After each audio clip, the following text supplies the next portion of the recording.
All right, we're now joined on the phone line by the Goa Chief Minister over the latest controversy that has broken out. Pramod Sawant joining us on the phone line after a Congress candidate in Goa said that the constitution has been thrust on the people of Goa. The Prime Minister himself hit out over this, saying that this is an insult to Ambedkar's constitution. Mr. Pramod Sawant, thank you so much for speaking to us. आपने complain भी किया है poll panel से इसके बारे में? जी हाँ, आपकी बात सही है। हमने गोवा में इलेक्शन कमीशन के पास कैप्टन विरेटो की कंप्लेन की है, जिन्होंने बाबा साहेब आम्बेडकर के इस संविधान के ऊपर जो प्रश्न उठाया है, संविधान जो थोपा गया है गोवा के ऊपर, ये स्टेटमेंट किया है।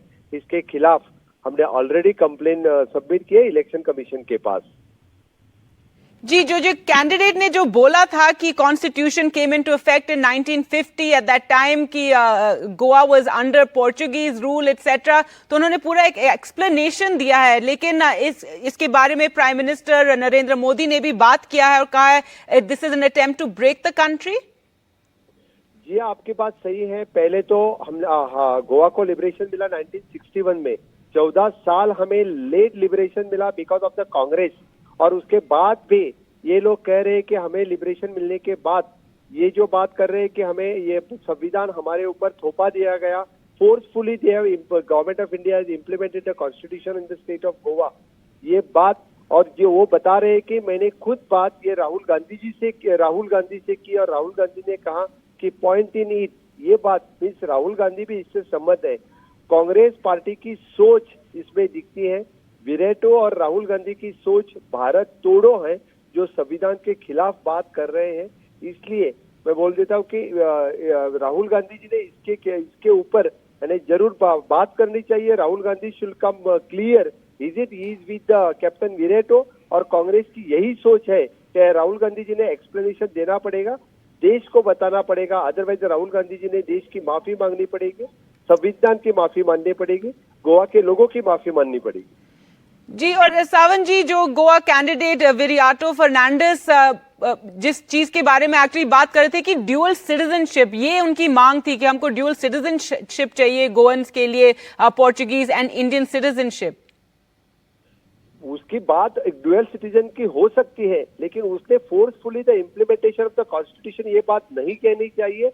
और रही बात ड्यूअल सिटीजनशिप की, तो हम गवर्नमेंट ऑफ इंडिया के पास कंटिन्यूअसली ये मैटर फॉलो कर रहे थे, और the revocation of the passport और the surrender of the passport, इससे ओसीआई कार्ड ऑलरेडी उनको मिलने वाला प्रोसेस भी द गवर्नमेंट ऑफ इंडिया ने कंप्लीट कर दिया है। If suppose they are getting the after the surrendering या रिवोकेशन ऑफ द पासपोर्ट, उन्हें समझो ओसीआई कार्ड मिलता है, तो ये ड्यूअल सिटीजनशिप की बात ही नहीं रहती है। जो ये इशू था, ये ओसीआई कार्ड मिलने वाला जो इशू था, वो हमने recently ministry of external affairs और होम अफेयर्स ने ये सर्कुलर निकालने के बाद मुझे लगता है कि इनका इशू जो था वो रिजॉल्व हो गया है।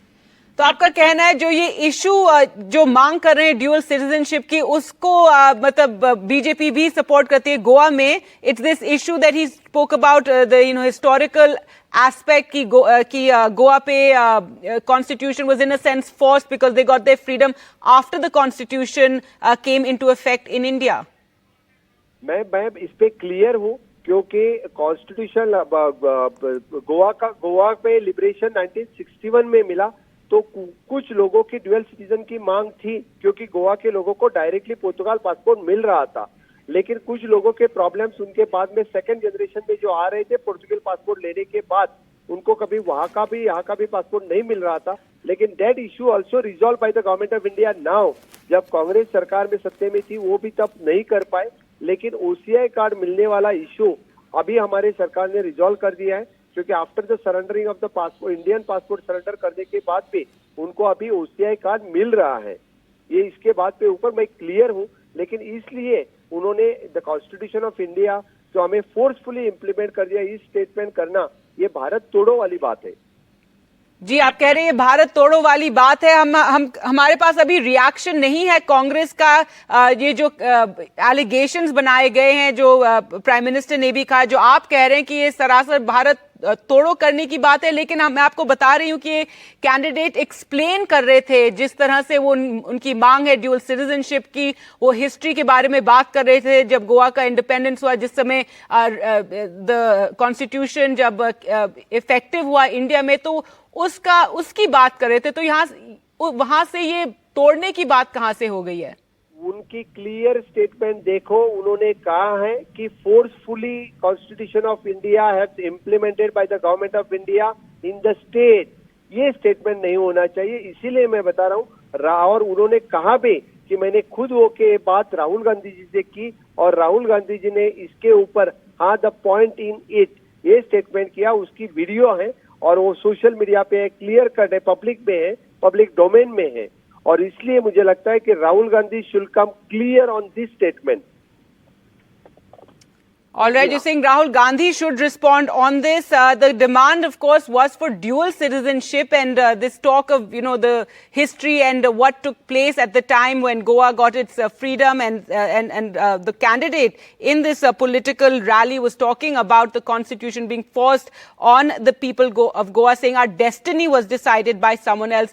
Thank you so much, Pramod Sawant, for speaking to us here at NDTV on this latest controversy that has broken out. The Goa Chief Minister, they're speaking to us, saying that Rahul Gandhi must respond, saying that yes, they have taken it to the poll panel as well. The BJP in Goa has complained to the Goa poll panel over this statement that was made by the Goa candidate Fernandes, where he spoke about how he went to Rahul Gandhi with this demand of 12 demands, one of which was a dual citizenship. And he explained the history and the sequence of events, so to speak, about how the constitution came into effect earlier and in 1950, and how Goa got its independence. It was under the Portuguese at that time. How Goa was liberated from Portuguese rule only in 1961. So he claims that in a sense that the constitution was forced on us. We were not included in it. But now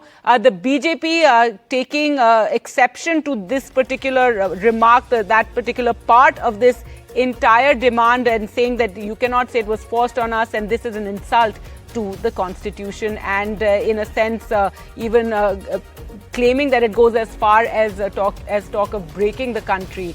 Well, we will try and get a reaction from the Congress party to that, this latest controversy that has broken out, with the Prime Minister himself hitting out over this statement by the Goa candidate. We'll slip into a short break. More news on the other side.